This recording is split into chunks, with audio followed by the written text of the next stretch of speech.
want to know what you're fighting for. Podcast for George. Podcast for George. Podcast for George. Podcast for George. Podcast for George. Oh, yeah.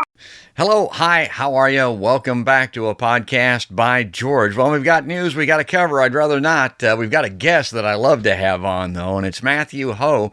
You've seen him on the podcast before, the little brief bio that I have. Matthew has nearly 12 years experience. Well, it's probably more than that now with America's wars overseas. With the United States Marine Corps, Department of Defense, and State Department, he's been a senior fellow with the Center for International Policy since 2010.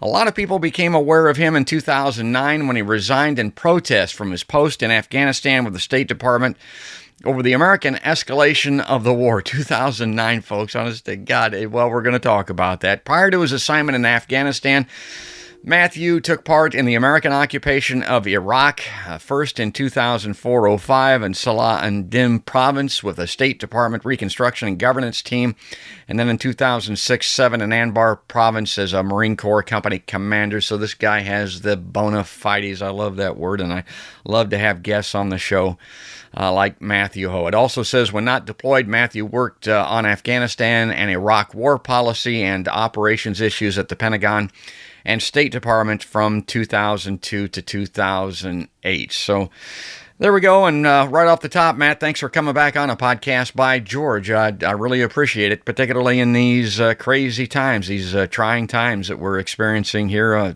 on the war front, folks. Yeah, thanks, George. Thanks for having me here. Yeah, we certainly don't make it easier for ourselves as a species, right? I mean, I've said it. Other people said it. Lots of people said it, right? You know, I mean, it's been almost a year now where the only people that I know of in the world who are allowed, you know, it's okay for them not to wear masks and, you know, not social distance are like the astronauts and cosmonauts in the space station. Right. And so it's been a year now that we've all been living like this, 7.5 billion people, whatever. And we're still not coming closer together. It's simply amazing that this is where we're at internationally, nationally, you know, in our communities, that something like this has not brought us closer together, but has driven us farther apart in many different ways, you know. And the political polarization and the response to everything in political terms is really shocking to me. And most notably here, a month or so more, maybe Joe Biden's term, he goes into Syria. He did it even less than that, moving some troops around in there, I think in the first few days after his inauguration. Then he goes in and carries out this bombing in Syria. And instead of responding to it, like you say, in a logical, fair-handed response, people go to their separate camps politically, and this is how they analyze it. And I wanted to bring this up to get us going because I wanted you to comment on Syria. I'm going to bring this up on screen. This is from, and I apologize for the advertising here. You got to get the advertising on there to get it on screen. Hey, they got to pay their rent. That's right. U.S. carries out airstrikes in Syria, targeting Iranian-backed militias. Okay, that's kind of a bizarre headline to begin with, but I look at that, and the key term there is targeting, and it's the way that they write these things. And okay, so did they target successfully? Were they right to target at all in this manner? And of course, if you just glance at the headline, which a lot of people are, you can get a real misperception of what this article is all about. And this is from the CNN. A lot of people still, believe it or not, it surprises me, get their news from CNN. It says the U.S. military, this was on Thursday of the week where we struck a site in Syria used by two Iranian-backed militia groups, flatly states that, in response to rocket attacks on American forces in the region in the past 2 weeks, generating concern among lawmakers, who said Biden had not asked for the necessary congressional authorization. Up to a handful of militants were killed in the strikes, a U.S. official told CNN. And I'm always reminded of, okay, I just want to bring Matt back in. Matt, when I see that, a handful of militia people, of course, we got militias in this country. I think, what the hell would we think if somebody launched missiles on us to take out some militias in Michigan or something? Honest to God, it's just bizarre that we do this thing with complete immunity from around the world, it appears like. The United States is over there striking these militias in Syria. So I guess that's my first reaction. And then secondly, the cost of killing a couple of dozen. You remember when they had those Moab missiles that Trump did? I mean, and these things they're bombs, actually, not used very often. Cost $350,000 to kill each suspected member of ISIS that they dropped these things on, these Moab bombs. Yeah. And I look at that and I think, my God, you can kill somebody on the south side of Chicago for $20 in this country, and we spend $500,000 per bomb killing these people. And of course, this is what we did over then in Syria, and this is ridiculous on so many fronts. But your reaction first and foremost here. Well, the money thing reminds me of the soundbite that we were using in 09, 10, 11 about the Afghan war, where it was the U.S. government was saying that the president was saying that there are less than 100 Al-Qaeda personnel in Afghanistan, and at that point we were spending more than $100 billion each year on the Afghan war, directly on the Afghan war. I mean, that meant we were spending $1 billion for each suspected Al-Qaeda person in Afghanistan, right? How did that work out? Yeah. I mean, like it's just the amount of money. It just defies absolute logic. Any type of reasoning. And it's amazing how you get a piece like CNN, that CNN piece. They can say so much without providing any information. And that's not a bad piece, because it does actually bring up objections from Democrats in Congress towards the strike, because the president, the White House, did not go to the Congress, not just to ask permission, but even to brief them before the strikes. Yeah. And this is something that a lot of other commentators have pointed out, that a couple of years ago, when Donald Trump was doing the same thing in Syria, Joe Biden, Kamala Harris, the current White House spokesperson, Jen Psaki, they were all criticizing Trump for the same thing that Biden just did himself. The absence of information also includes who are these people that we actually killed, and the number killed is between 17 and 22, depending upon which group you look at. But were Iraqi fighters who are backed by Iran. And what are they doing in Syria? They're fighting the Islamic State. This is the principal ground force, along with, to a degree, the Kurds that defeated the Islamic State in eastern Syria, as well. Then, too, these are the same fighters who defeated the Islamic State in Iraq.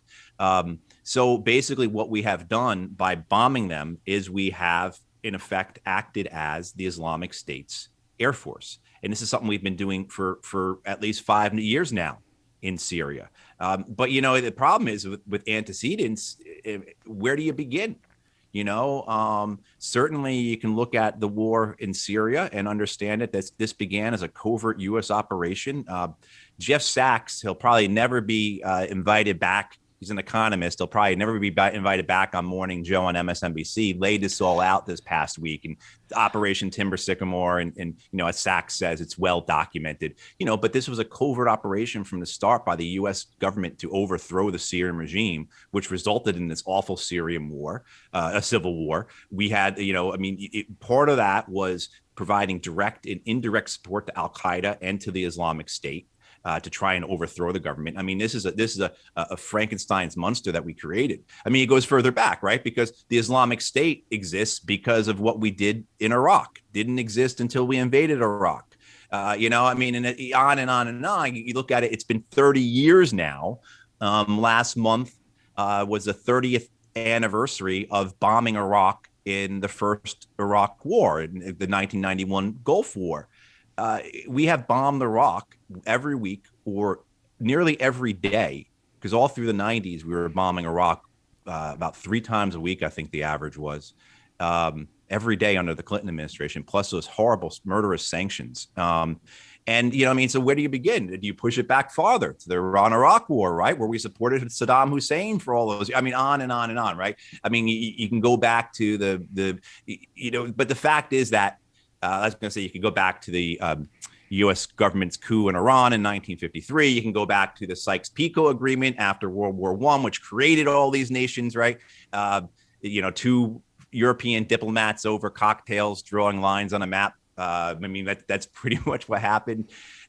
So all that information is left out of these articles. And if you were just to go by the article, the U.S. is minding its own business in Iraq. Some people shot rockets at one of our bases, killed a contractor. So by every right, we should do this. But it's definitely not that simple and easy. And by no means are we in the situations we are now because of just, we're minding our own business. We're just, fate has happened. Nefarious actors are doing these things to us unprovoked. I mean, the Iraqi government has now asked us twice by vote to leave the country.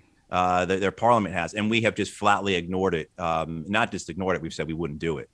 So, I mean, we are an occupying nation in Iraq. We've been there since this month. It will be 18 years since we invaded, plus everything else, like as we were just talking about, the bombing, the sanctions, the support for Saddam for all those years. I mean, when he gassed his people, who gave him the materials and to do it, right? Who covered for him in the United Nations Security Council when he gassed his own people? It was the United States. So this is a Frankenstein's monster of our making. And the only thing to do is to get out of that region militarily and to engage with other nations in a manner that's going to be beneficial for the region, because ultimately that will be what's beneficial for us. Well, to second what you're saying, and I'm going to bring this back up on screen and hit on some of these points, my problem with this kind of reporting is that it is coming from the same intelligence and defense sources that we do not attribute and we do not question. And it goes back to my childhood with the Vietnam War. The Gulf of Tonkin incident wasn't real. That was fake, folks. The first Gulf War that Matt was talking about, remember him throwing the babies out of the incubators on the floors that got everybody so outraged and wanted to go to war there? That wasn't true. Remember the weapons of mass destruction? And again, from the same people, the same sources, it's not true. The Syrian gas attacks, it's been disproven, debunked by 4 OPCW whistleblowers. It was not true. They're constantly drawing us in further and further in these self-promulgating schemes and plots and flights of fantasy that have been destroying the world since I was born and before. Let me bring this back up on screen. Okay, to pick up where I was reading before, the strikes which marked the U.S. military's first known action under President Joe Biden. Again, geez, I mean, we didn't get the minimum wage. We didn't get the $2,000 checks. We got lip service on the Paris climate accords. We got, again, kind of lip service on that DAPL pipeline. I mean, all of these things that Biden People can't do. Hell, a parliamentary, right? Yeah, prevents us from getting the $2,000 checks. Man, he can go right in and bomb the hell out of Syria in the first month. Swiftly drew criticism. That's what Matt was talking about. That Tim Kaine was one of them. He's familiar with that guy out there in that part of the country. He's a Republican in Democrats' clothing, basically, and he's objecting to it. My God. The site was not specifically tied to the rocket attacks, but Secretary of Defense Lloyd Austin said he was confident. And to CNN's credit, they put that in quotation marks. Look at that. It was used by the same Iranian-backed Shia militias targeting U.S. and coalition forces in Iraq with rocket attacks. Pentagon spokesman John Kirby said the strikes took place at President Biden's direction and were authorized not just to respond to the recent attacks against American and coalition forces, but also to deal with ongoing threats to those personnel. So all of these things are always couched in these terms, Matt, about suspected, believed, they're confident. Lloyd Austin, this guy that this Biden appointee, we talked about him a little bit on an earlier podcast. This is a guy that literally, I mean, it's hard to believe, but he came straight from the world's largest bomb maker, Raytheon. That's where he was making $1.5 million and came on to Biden's team. And what's the first thing we see him being quoted on in the national press? Bombs. I mean, it begs credulity. I mean, it's hard to believe for me sometimes. It is, and last year, more than a year ago now, when the United States when Donald Trump was doing the same kind of thing, and then of course the assassination of the Iranian general Soleimani, which, incredibly illegal, an act of war, violation of Iraqi sovereignty. I mean, we killed an Iraqi general as well. I mean, all kinds of stuff is awful about that. But the whole idea behind that was the same thing. It was because like these Iranian-backed militias were firing rockets at our bases. And in that case, all the evidence, including some leaks that came out from our intelligence community, was that it wasn't the Shia militias. It was the Sunni groups. And so in the same, you could have the same case here where, you can say something and then the media runs with it. Now at least they put in quotes around confident, but so much of the context is not provided when it can be provided and should be provided. But there's just, as you said, all the other lies. Things, yeah, basically lies. I was trying to think of a better word, but the precedent is set, folks. I mean, all kinds of things, and to CNN's credit in that article as well, they said known military strikes, the first known military strikes, because whatever the CIA is doing doesn't count. We were talking briefly before, George. Brown University has a great program at their Watson Institute called the Cost of War Project. And folks, if folks are looking for any kind of information about these wars, particularly big data, how much we spent, how many people have been killed, they've done a really authoritative job. And they're also very conservative in how they do it. So they're only using data that they can absolutely define and source. So when it comes to casualties, you got to look at that as like the lowest number possible, probably. But they just came out with a new report this past week. Brown University did that in just the last 2 years, 2018 to 2020, the United States has been involved militarily in 85 different countries around the world. 85. And this is okay. This is just known. This is what's reported. This is what the U.S. government itself reports. So anything done by the CIA or anything done by the U.S. military under covert action authority, like Africa, right? Like in Africa, like one of the things. Let's go through the 85 number. 79 of that was counterterrorism missions, or counterterrorism training missions. So in 79 countries around the world, we have troops training other nations' forces how to kick in doors and shoot people, basically. When you look at the percentage of nations that are deemed not freed by an organization like, say, Freedom House, we provide 70% of those nations. So 70% of the nations that are dictatorships, autocracies, military governments, etc. We provide 70% of those governments with military assistance, weapons, training, etc. So of that 79, you have a lot of nations that are human rights violators, clear and simple, right? Saudi Arabia falls into that category. Nigeria falls into that category, right? Mali falls into that category. Colombia, which we were discussing earlier, Colombia, it's been a known narco state for decades now. We've been providing military assistance for I think as long as I've been alive. Another report just came out about Colombia, about how the government was using death squads, something we've known for years, but another report to document the use, and we've been providing complete support to Colombia militarily, politically, financially for decades now. Meanwhile, we're trying to strangle to death the nation next door, Venezuela, with sanctions, and also constantly threatening them with military action.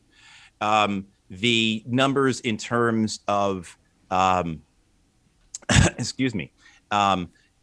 where we've had troops in combat in the last 2 years, 12. We've had soldiers involved in combat in 12 nations in 2 years.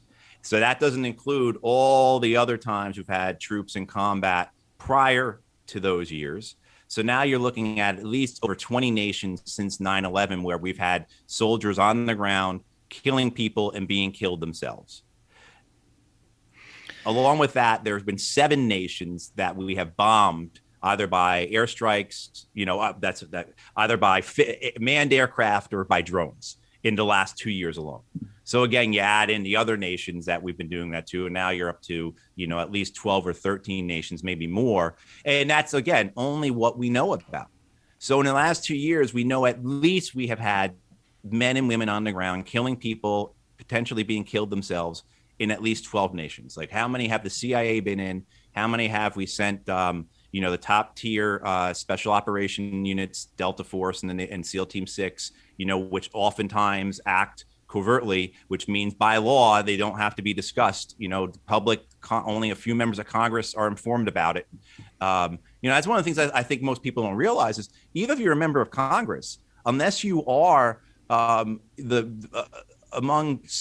there's about 7 members of Congress who are only ever briefed on the secret military actions. The rest of the members of Congress are not briefed on that. So unless you are the chair and the ranking member on the House and the Senate Intelligence Committees, and then you are the Speaker of the House and the Senate Majority Leader, and I think the Senate Minority Leader and the House Minority Leader. So what's that? 8. I think there's 8 of them who get briefed on these things, and that's it. Right? I mean, that's all the people who know about what is happening, what these men and women are doing in our name overseas, oftentimes. And so it really is, you talk about a crisis of democracy, right, that I think most people would agree, and we've been enduring for especially in the last 4 years. But this idea of transparency with what we're doing, killing people overseas, certainly is something I think anyone who has read what the founders of the country had to say about the military and war and everything would find it appalling.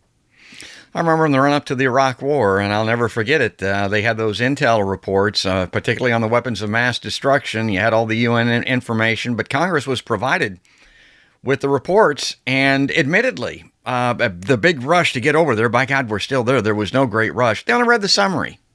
Yeah. I mean, they just read the summary that was put together for them. Our elected representatives in Congress, I'll never forget that. The United States, as you know, and a lot of them didn't read it at all. Yeah, no, that's right. Yeah, they just follow their party leadership. Yeah, they just follow. Yeah. They just do what their leadership tells them to do as far as voting is concerned, and that's pretty much down the line. But the U.S. spends more on military than the next 10 nations combined. We have 800 bases around the globe, for God's sake. We just gave up on, maybe you saw it, Matt, I'm not that up on these things, but we just gave up on a fighter jet that we spent $1 trillion and a half on. And the great Lee Camp points out that $1 trillion is a stack of $1,000 bills that they don't even make anymore. $1,000 bills, 63 miles high. That's what $1 trillion is. We spent $1.5 trillion on that piece of junk to basically dogfight nobody. I mean, there's no Air Force that's threatening the United States, certainly, and just gave up on it. And we can't get $2,000 checks to the American people. We can't get a UBI in a pandemic. We can't get Medicare for all. I mean, honest to God, it just goes on and on. Well, we're going to lose Matt. We can't. He's got things to do. He's got to go today. The one thing I did want to get to you on was Afghanistan, and I'm going to put this picture up because this is what it always reminds me of when it comes to getting out of these countries. Our exodus from Vietnam, folks, like I mentioned earlier, it was not a pretty thing. We had Jerry Berry, the helicopter pilot that ferried those people out of the U.S. Embassy in Saigon. You've seen those pictures. It's ugly. It's embarrassing. We lost. I mean, we kind of had to live with that. We had to own it in this country. But now Vietnam's a tourist destination. Hell, they make our clothing. I mean, they're a trading partner, for God's sake. And a lot of people did suffer when we got out of there immediately. But the way to solve that, of course, is by not starting the damn wars to begin with. That's right. But Matt, the reason that I wanted to get with you on Afghanistan is because, as predicted by a lot of cynics, myself included, Joe Biden's got second and third thoughts about getting out of Afghanistan. The time just doesn't seem right. I mean, violence could break out all over the place again. It's getting its gold watch, as the great Jimmy Dore says, 20 years for Afghanistan now. Right. Can we get out of there? Yeah. And how do we do it?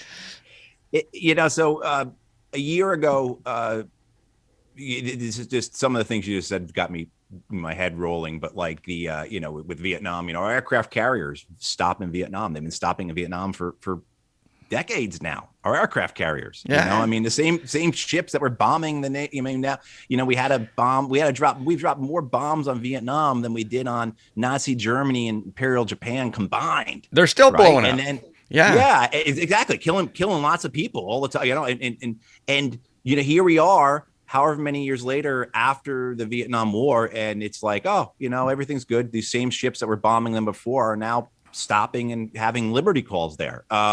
It's just so it just shows the fundamental that there is no fundamental reason for these conflicts, that it all comes down to the politics, the appearances at the time.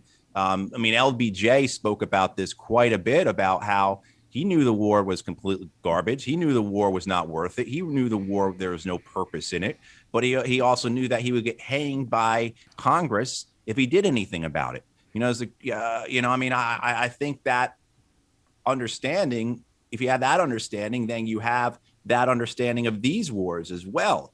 Biden is, I think too, Biden is representing an entrenched American empire. So any retreat, any place by the empire is a sign of weakness and can't be tolerated. And no president wants to be the first person to be known as the person who began the retreat of the American empire. No, I think there's a lot that people will look at the Soviet Union and say, look, the Soviet Union fell apart because of Afghanistan. And I think that the same fear for a lot of people in the United States is that people will point at Afghanistan and say, this is where the United States falls apart, right? And so as long as we're still there, we haven't given up. We're not weak.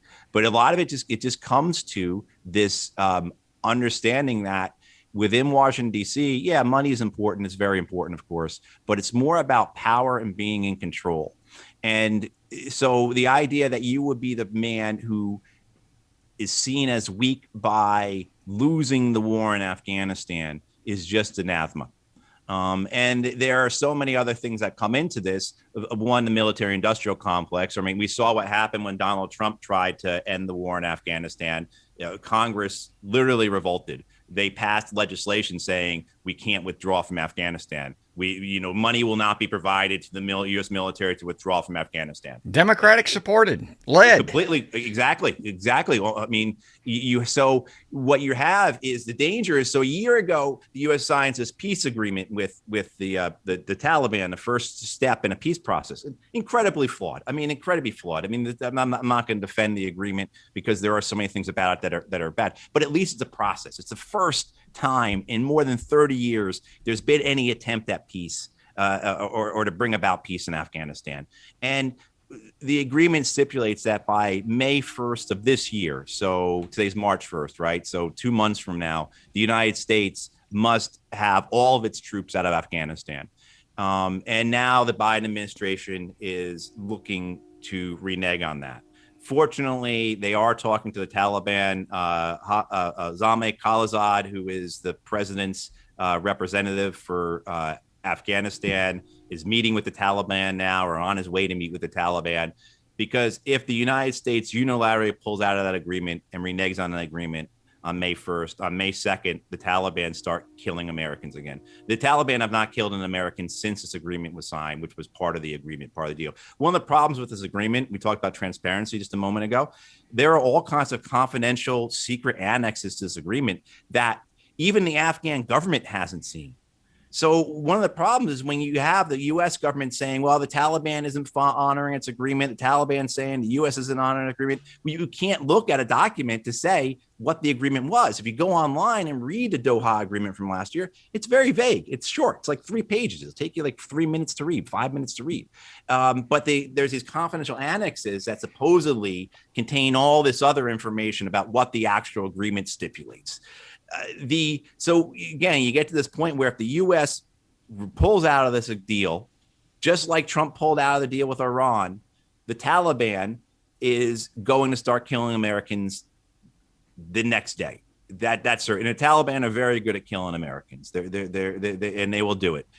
Which means, of course, the hardliners in the U.S. that want the war to go on forever, the people in the Afghan government who want the war to go on forever, and there are people in the Taliban who want the war to go on forever, will see the war go on forever then.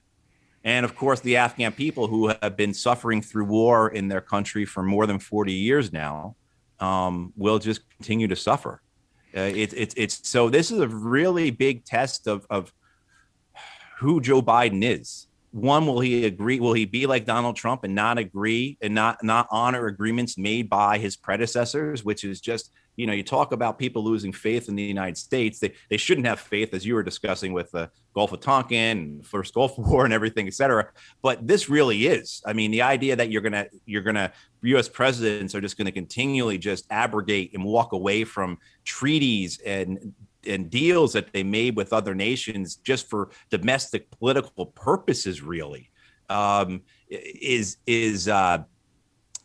I think that's something that has not occurred before in U.S. history. I'd have to ask some people whether or not you've had this. I mean, the Native Americans. Yes, exactly. That's what I was going to say. Yeah. I mean, this goes back to being a great exception. Yeah. God, has this been depicted in movies and stuff? Is from my childhood. I remember, the soldiers would come walking in, and they would sit down in the tribal elders there, and the great chief promised us this. Well, yeah, got a new great chief. Yeah. What?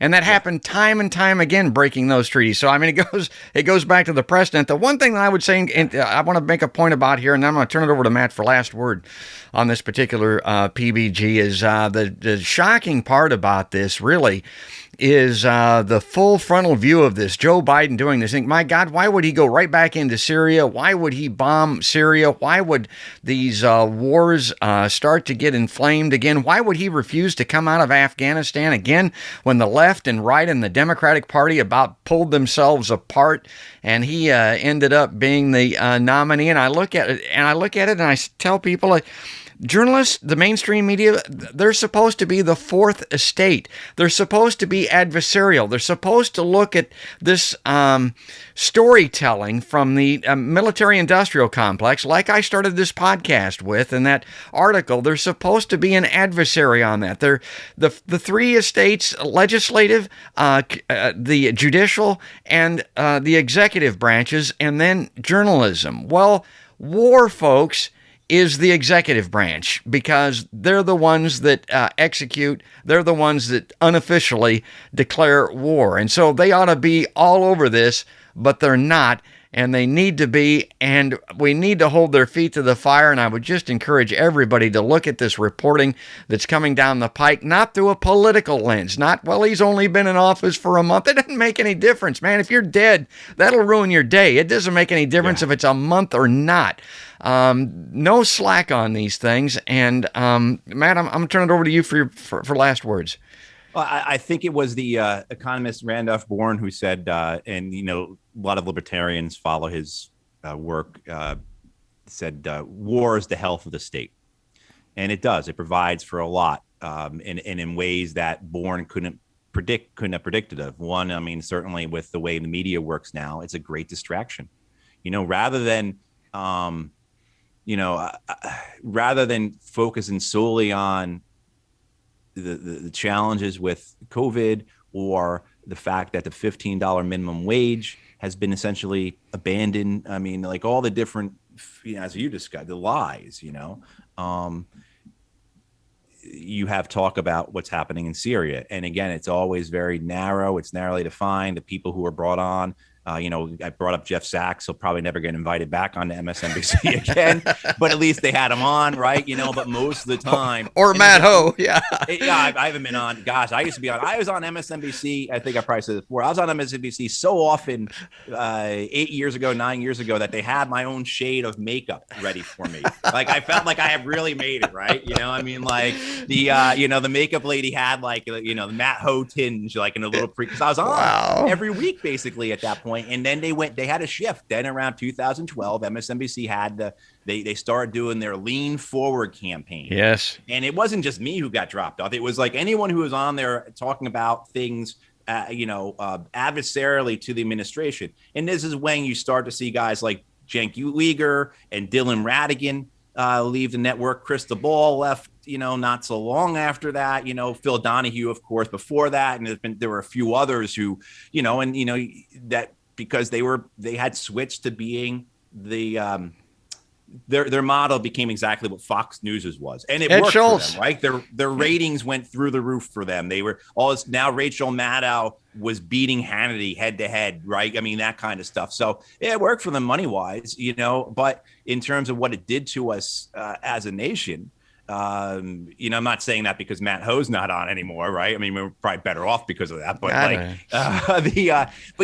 so what you have though is that you have, and it gets into this, and something we've talked about this before too, George, right? Is the same banks that own these media empires, right, are the same banks that own the weapons industries. Yes. Same banks that own the fossil fuel industries. It's something like 4 or 5 banks control 90% of the corporations on the stock exchanges. The same 4 or 5 banks. So that's how you understand how this is all tied together. And then, of course, as you brought up, Lloyd Austin just came from working for Raytheon, the Secretary of State, National Security Advisor. Whoever you want to point to, even the man who's supposed to take over the CIA, Bill Burns, who's just coming from the Carnegie Endowment for Peace, which is an oxymoron when you look at the work they do. So many of their donors are weapons companies, fossil fuel companies that benefit from the United States having 800 bases around the world, dropping bombs every day, spending more than $1 trillion a year on defense. They don't benefit from a $15 minimum wage hike. They don't benefit from climate change, legislation that will force us to deal with the climate change. They don't benefit from that. I mean, if Texas wasn't a wake up call, just like this past year with COVID, if COVID isn't a wake up call to us as a species, I just don't know what to say. We were talking briefly before about despondency, before we went online. Like it's very easy to be despondent. But the alternative is to not do anything, I guess. And that's even worse than despondency. Yeah, I'm almost getting beyond jaded, and to dovetail with what you're saying there, not only does the military not benefit from this, if you give health care to everyone, guess what? That's one of the main benefits, folks, of being in the military. That's right, exactly. The same with college. Yes, exactly. They'll be harmed by those things. That's exactly right. Yeah. And like some people say, follow the money. Nah. Follow the oil. Nah. Want to do what Matt's talking about, folks. Follow the banks. It's all about the banking. Let's leave it there for now. Matt, thanks again for coming back, and I hope to see you again soon on a podcast by George. Thanks, George. And everyone, please keep healthy. Hopefully people are getting their COVID shots. That's well said. That's perfect. I am. Come on, folks. Get on board. Let's do it. I think people are going to do it. Let's hope so, because we need it. Folks, I hope you like Podcast by George. If you do, please subscribe on YouTube. Ring the notification bell. Follow us on Facebook and Twitter. And, listen to us on the iHeartRadio app and iTunes and all of the places where podcasts and audio are heard. But that is going to do it. That's going to wrap it up for now. That's all there is, and there ain't no more. That's another podcast by George.